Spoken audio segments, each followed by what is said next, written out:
This channel does not promote any violent, harmful, or illegal activities. All content provided by this channel is meant for an educational purpose only. Top quality और consistent performance के लिए सिर्फ silver pump नाम याद रखना। মধ্যমগ্রামে যে হারহিম হত্যাকাণ্ড সেক্ষেত্রে চাঞ্চল্যকর তথ্য সামনে আসছে। কি সেই তথ্য? পিসি শাশুড়িকে খুনের পর বাড়িতে দেহ রেখে ট্রলি ব্যাগ কিনতে যায় ফাল্গুনী এবং আরতি মা মেয়ে।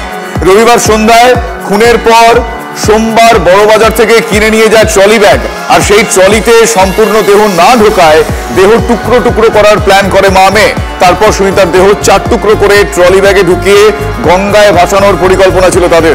পুলিশের জেরায় এমনটাই দাবি করছে আরতি এবং ফাল্গুনী।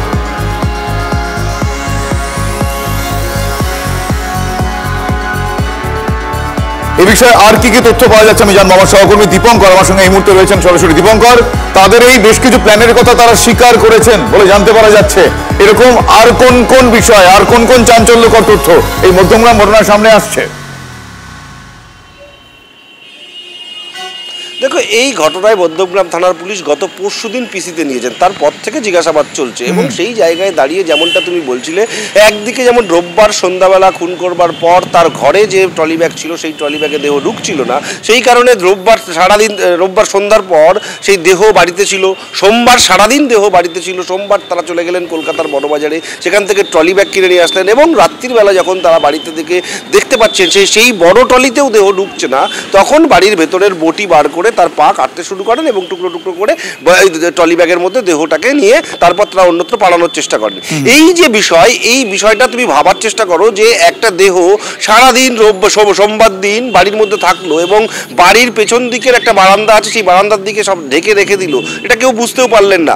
এই যে একটা মানসিকতা, একটা দেহ বাড়িতে রেখে তারা অন্যত্র ঘুরে বেড়াচ্ছেন, এই জায়গাটা পুলিশ অত্যন্ত নজর দিয়ে দেখছেন, কারণ এটা খুব একটা ক্রিমিনাল মাইন্ডের যে ভাবনা চিন্তাগুলো আসে সেইগুলো তার মধ্যে রয়েছে এবং জাগ্রত হচ্ছে, কাজ করছে।